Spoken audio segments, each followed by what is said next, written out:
You've tried praying. You've tried healing. Yet the self still clings to fear, to control, to being seen. The ego refuses to loosen its grip. What if the only way forward is to vanish not in existence, but in attachment? To breathe so deeply that the false self within you dissolves, and all that remains is surrender to him alone. In the Quran, God says, I breathed into him of my spirit. Sad 38-72. This is not a metaphor for imagination. This is your origin. You were shaped from clay, yet awakened by divine breath. Ibn Arabi writes that this breath was not merely life, it was awareness, a trust, a sacred identity, a secret placed within Adam, passed quietly to every soul, a breath that knows its way back to its source. But over time, the ego thickens. The breath becomes shallow, anxious, restless, loud. It forgets where it came from. It forgets why it breathes at all. This is where Fana begins. The Prophet said, die before you die. This is not about physical death. It is about the death of the ego while the body still breathes. It is about allowing the lower self to dissolve while life continues. To breathe as if you no longer cling to identity. To inhale with humility. To exhale with surrender. Ibn Arabi says, Fana is not the end of you. It is the end of your illusion.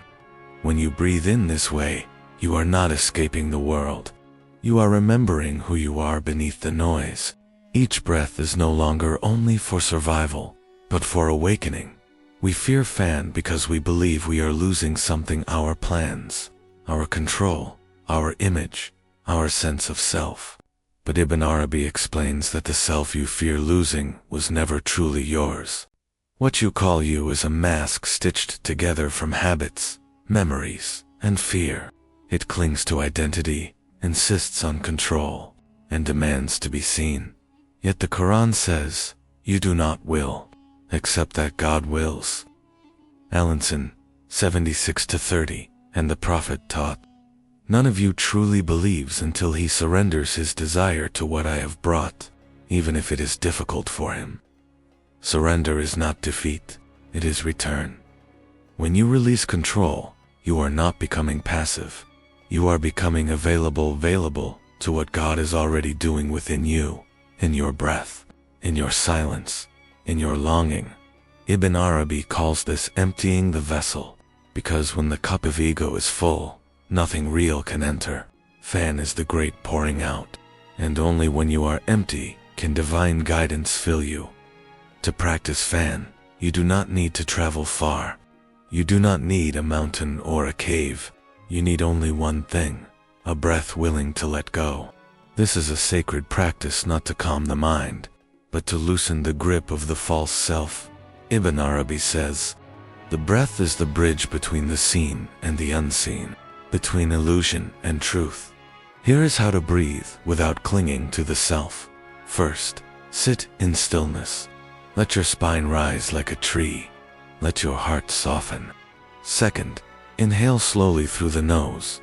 As you inhale, inwardly whispered Ya Haq, oh, truth. Let the breath remind you that truth is not what the mind constructs, but what remains when thought falls silent. Third, hold the breath gently, not with force, but with reverence. This is the space where the false self begins to loosen. Fourth, exhale slowly and completely as you release. Whisper Ya Mom too, giver of death, intending the death of ego, not the soul. Let the false self dissolve with the breath. Fifth, at the end of the exhale, sit empty. No grasping, no claiming, no demand, only awareness. Repeat this for 7 to 11 cycles. Do not force anything. This is not performance. This is surrender. Each breath becomes a farewell to what you are not, and a cradle for what you have always been. When you breathe in this way, you may ask, what is dying inside me? My thoughts, my desires, my heart. Ibn Arabi answers gently, what dies in Fana is not the soul. It is the shadow that pretends to be you. The Quran says, everything will perish except his face. Al-Qasas 28-88, This means that nothing false endures. But what is real within you, the trust placed by divine breath, cannot die. When you let go of your stories, your need to control, your hunger for meaning, you begin to recognize the truth that has been sustaining you all along. This is the death of separation, the quiet crumbling of the walls you imagined between yourself and God. Ibn Arabi calls this fan al-fan, the dissolution of even the sense of dissolution. When even the feeling of I am fades, what remains is not you claiming knowledge of God, but God's guidance flowing through a servant free of ego. That is why fan is not a loss. It is a homecoming, a return to the breath that preceded you and will remain when all else fades. We often think the goal of life is to become someone, to shine, to win, to be remembered. But Ibn Arabi teaches that the deepest peace comes not from becoming, but from unbecoming. Fan frees you from the prison of yourself. No more chasing meaning in things. No more aching to be seen, to be right, to be validated, because when attachment to the ego dissolves, you become rooted in something that never depended on approval. The Prophet said, "None of you truly believes until his desires submit to what I have brought." When desire softens, the heart grows quiet. In that quiet, stress loosens, fear turns to dust, grief becomes light. Even suffering loses its grip when resistance fades. The Quran says, "Surely, in the remembrance of God, hearts find rest." Arad 13:28, and Ibn Arabi adds, "Only the empty vessel can truly echo the name." Fan is not about escaping life. It is about living without the weight of ego, and in that lightness, the soul learns how to move freely again. Fan is not the end. It is the still space before a new beginning. Ibn Arabi says, "Whoever dies to himself becomes a mirror of the real." You do not let go to flee life. You let go so that life may reflect truth through you.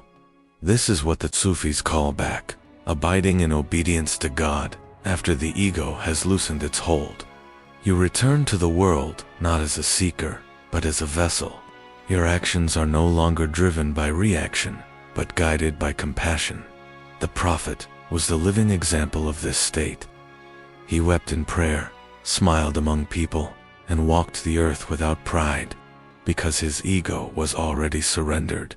The Quran declares, "Say, indeed, my prayer, my sacrifice, my living, and my dying are for God, Lord of all worlds." Alan M. Lau. Ibai Lil Sharar. So what does it mean to live after Fan? It means breathing without claiming ownership of the breath, acting without clinging to outcomes, loving without demanding return, being without insisting on identity. It means living from the silence discovered in surrender. And from that silence, you speak not with noise, but with clarity. If this path whispered something true to your heart, do not rush away. There are more breaths to take, more veils to lift, more of the false self to release until only what is real remains. Subscribe to Sufi Path, where each reflection is not only heard, but felt. Come closer, let go more deeply, and allow the breath to guide you home.